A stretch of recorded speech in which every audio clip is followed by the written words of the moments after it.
ईसा मसीह का वंश वृक्ष समय के साथ एक बहुत ही इंटरेस्टिंग सफर है जो हमें ईसाई धर्म की जड़ों से जोड़ता है।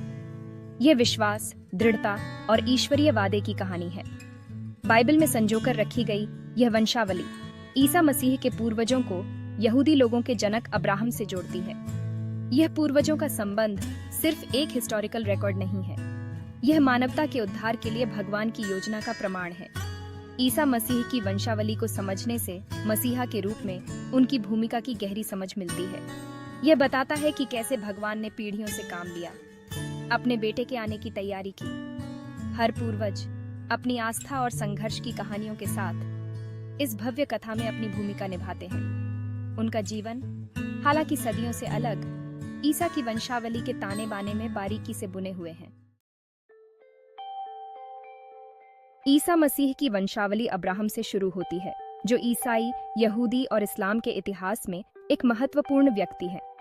भगवान ने अब्राहम से एक वाचा बांधी, उनसे अनगिनत वंशज और उनके लोगों के लिए एक भूमि का वादा किया।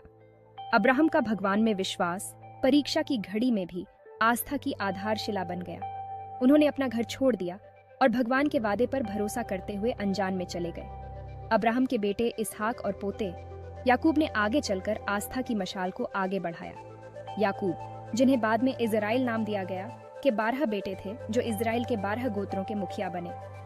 यह वंश इसलिए महत्वपूर्ण है क्योंकि यह ईसा मसीह का यहूदी लोगों और उनकी विरासत से संबंध स्थापित करता है।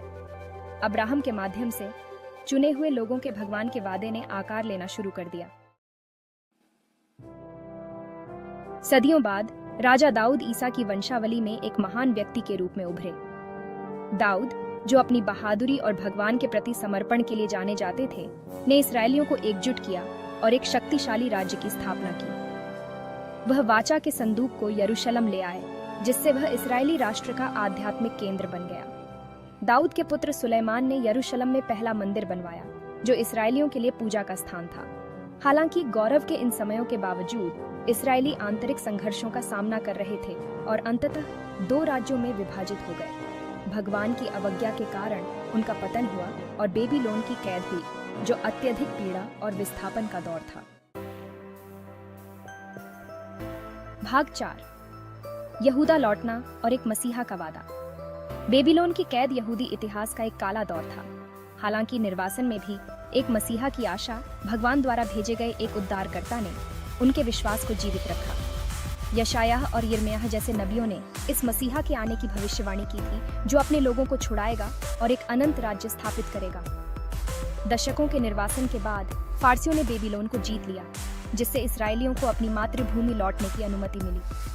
हालांकि उन्होंने यरूशलेम में मंदिर और अपने जीवन का पुनर्निर्माण किया, वे विदेशी शासन के अधीन रहते थे। एक ऐसे मसीहा की आशा जो उनकी स्वतंत्रता बहाल करेगा और सच्ची शांति लाएगा, उनके दिलों में गहराई से बनी रही। भाग 5, ईसा का जन्म, भविष्यवाणी को पूरा करना। नबियों के कथन के सदियों बाद यीशु का जन्म बेतलेहेम में हुआ, जो राजा दाऊद के वंशज थे। उनका जन्म मानव इतिहास की एक महत्वपूर्ण घटना, प्राचीन भविष्यवाणियों की पूर्ति का प्रतीक था। यीशु की वंशावली, जिसे सावधानी पूर्वक अब्राहम से जोड़ा गया है, ने वादा किए गए मसीहा के रूप में उनकी वैधता की पुष्टि की। यीशु की वंशावली नामों की सूची से कहीं अधिक है। यह भगवान द्वारा अपने वादों के प्रति निष्ठा का प्रमाण है। यह मुक्ति की भव्य कथा में वंश और विरासत के महत्व पर प्रकाश डालता है। यीशु की वंशावली को समझने से हम मानवता के साथ उनके संबंध की गहराई और पृथ्वी पर उनके मिशन के महत्व